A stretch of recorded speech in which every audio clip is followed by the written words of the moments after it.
Hello everyone, in this video I'm going to explain everything you need to know about the pen tool, and we start right now.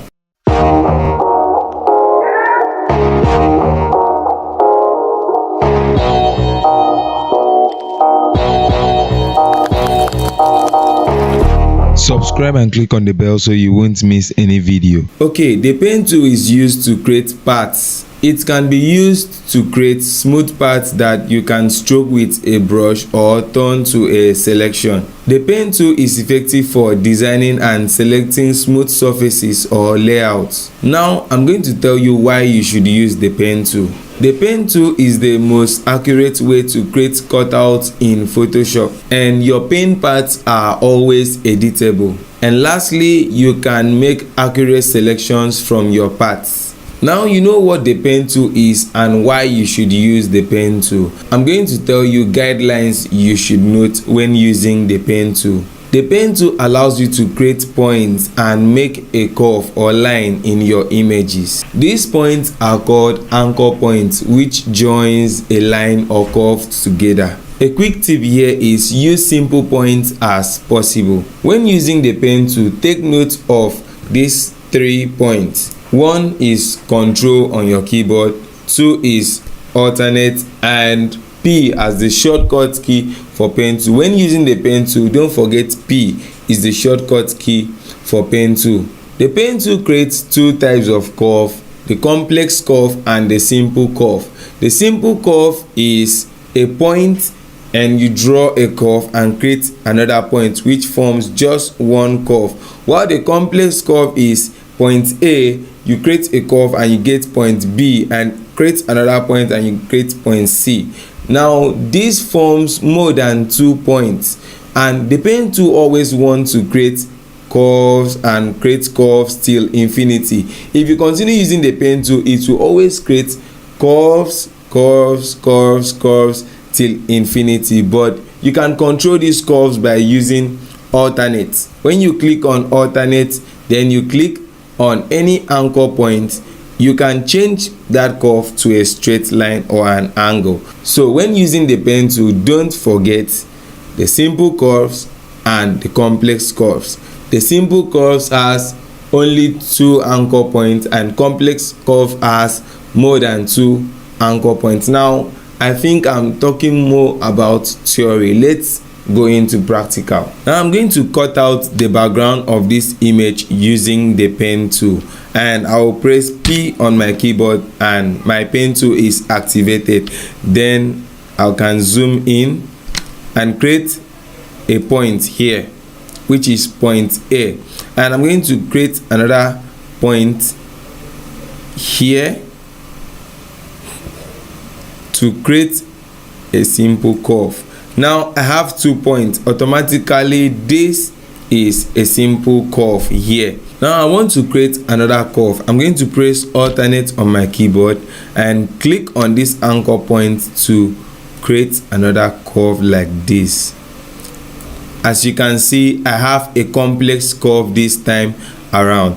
Now I want to show you a quick tip. If I want to change from these curves, because like I said, the pen tool always wants to create curves, but you can change these curves to lines. For example, I want to change to a line. If you press alternate on your keyboard and click on this anchor point, you can have a straight line like this, but once you click and drag, it changes to a curve.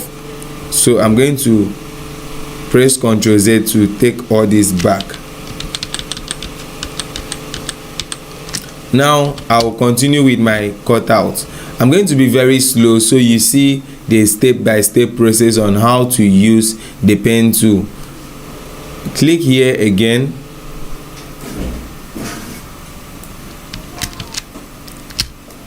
Click here again to create another curve like this one here. Okay, zoom in a little to see the details.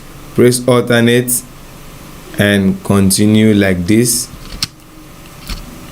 Press alternate, click here.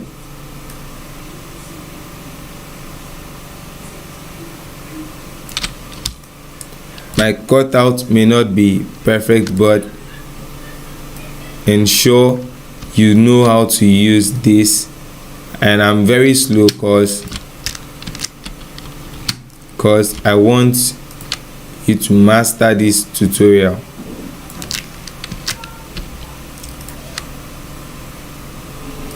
I'm creating simple curves all together. I'm going to click here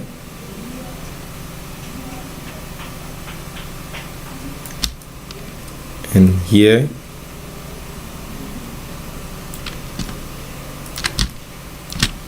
and I'll click here.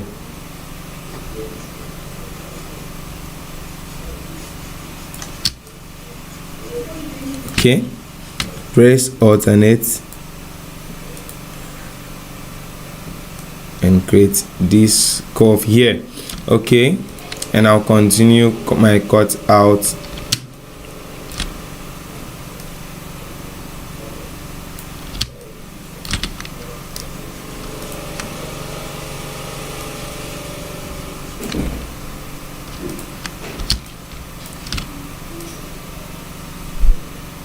Now you can use Ctrl to edit your curve like this. When you press Ctrl on your keyboard, you hold the point here to edit your curve if it was not straight, while alternate changes the direction of your curve.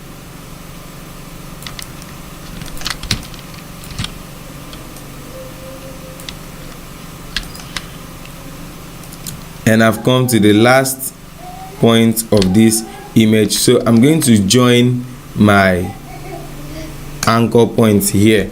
You can see I've been able to select this using the pen tool. Now for me to take the background of this image, I'm going to right click and click on make selection. Choose the faders you want to use. For me, I'm going to use 2. Okay, then you can see I've been able to select the image, and I'm selecting the image, not the background, but I want to take out the background. So I'm going to click on select and click on inverse. And you can see I've been able to select the background, then unlock my layer and simply click on delete. And as you can see, I've been able to cut out this image in a very nice way. You can use the pen tool to cut out images like this. It's very easy and it's very lovely when using the pen tool to cut out background images. And mind you, for the start, you may not be too fast and you may not be accurate when using the pen tool, but the more you use it, the more you get used to it and the more perfect you use it. So start now to use the pen tool and you enjoy using the pen tool. And I'll be making more videos on how to use the pen tool to cut out background images and to make selections. Thank you so much for watching this video. I'll see you in the next video.